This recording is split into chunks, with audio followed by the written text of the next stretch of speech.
My name is Phil Jones. I'm an ex-Scientologist. I was in Scientology for almost 40 years, and I've been out for over 10 years. And during that time, been fighting against Scientology abuses and trying to expose any of their crimes and harmful actions.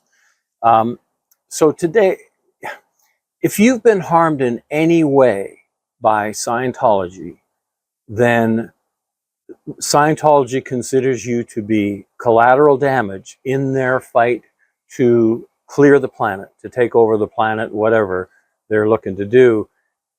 They consider us to be collateral damage. And how do I know this? Because they called me and told me that.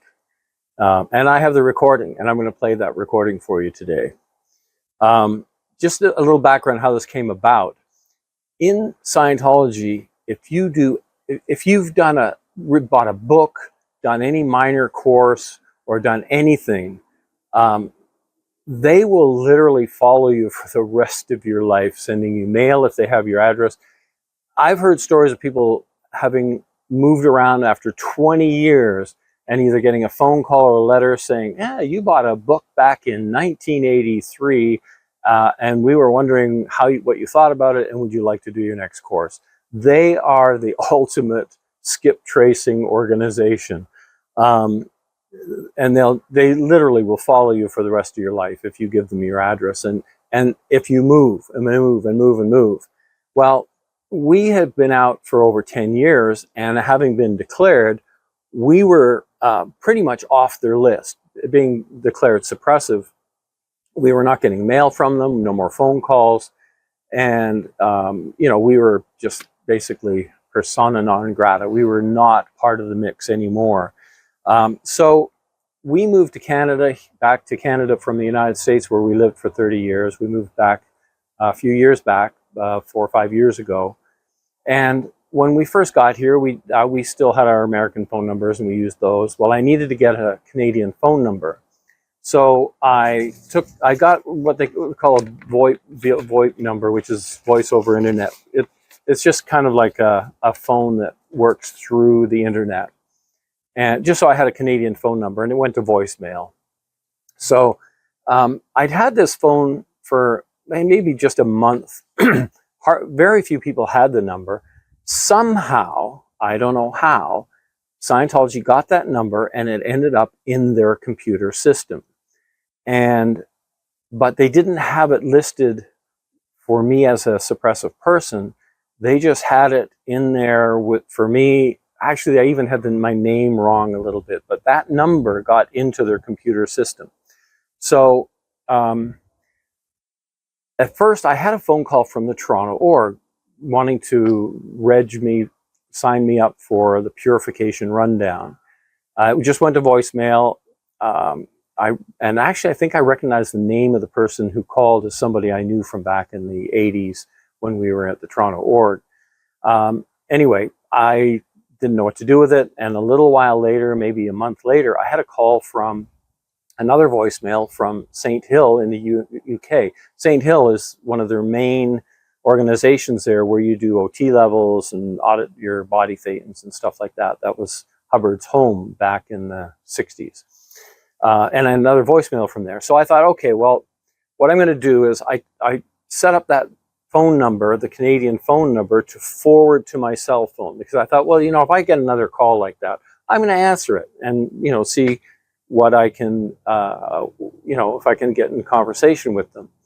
So I did that, and some time went by. And then one day I was sitting at home at my desk, and I had a little recording device, not a very good quality one, but I had a little sitting on the desk there.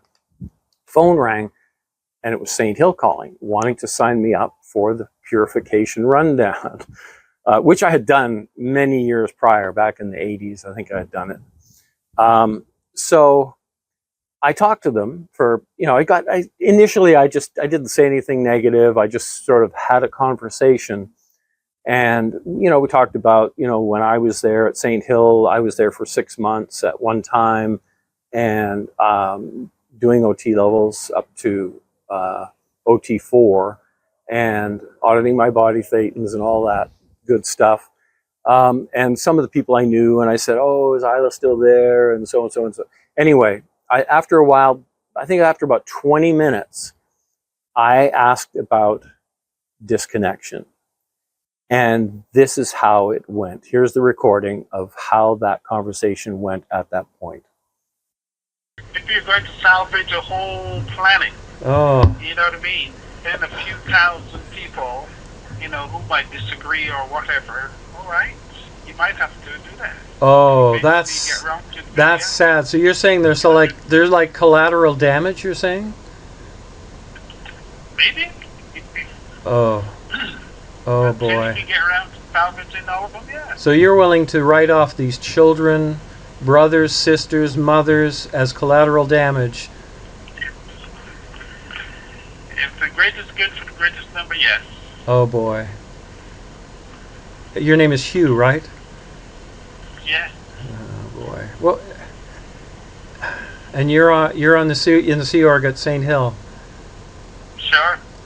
Wow, that's a sad commentary for Scientology, that you would write off thousands of children, brothers, sisters, mothers, daughters as collateral damage.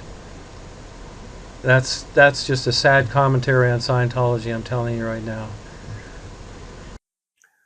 And so you see, we are all collateral damage in the eyes of Scientology. And this comes straight from a Sea Org member at one of the upper organizations of Scientology. In fact, this was Hubbard's home back in the 60s. And now what he meant by greatest good in that recording, to normal people, like non-Scientologists, greatest good means the greatest good for the greatest number of people, you know. But in Scientology, they're talking about dynamics, greatest good for the greatest number of dynamics. And Hubbard broke it up into the 8 dynamics. You know, first is for self, second for second dynamic, which is like the family, sex, that whole bit. Third dynamic is the group. Fourth is mankind. Fifth is I guess animal kingdom, and then anyway, it goes all the way up to 8th, which is infinity. 7th is spiritual. So the greatest good for the greatest number of dynamics means you could sacrifice an individual if it was good for the rest of the dynamics. But when Scientologists talk about greatest good for the greatest number, and they are referring to the dynamics, but really what they mean is the greatest good for Scientology. That's what it boils down to always. They don't mean the greatest good for that guy is better than the greatest good for Scientology. It's always going to be to the benefit of Scientology. So when someone says the greatest good, Scientology says greatest good, they're talking about the greatest good for Scientology, because they think that because Scientology is so beneficial to everything in the universe, mankind, spiritual, everything, that the greatest good for anything is to have Scientology do better. So so that's why they can justify this whole thing about collateral damage and leaving a wasteland of families and children and whatever they consider is going to put them closer to taking over the planet and clearing the planet. Then that to them is the greatest good, and it doesn't matter. The rest of it is just collateral damage. So that is basically the viewpoint of Scientology on anybody, like I say, anybody that's harmed by Scientology in any way, they consider it just collateral damage in their takeover of the world and clearing the planet. I mean, clearing the planet means to have the majority of people clear, which means majority of people Scientologists, and working in that bizarre and crazy world would not be pretty for sure. They consider it would be, because clear is supposed to be better, but I've never seen a better clear. So anyway, thanks for listening, and there you have it, right from the Sea Org itself, that we are collateral damage. Thanks for listening.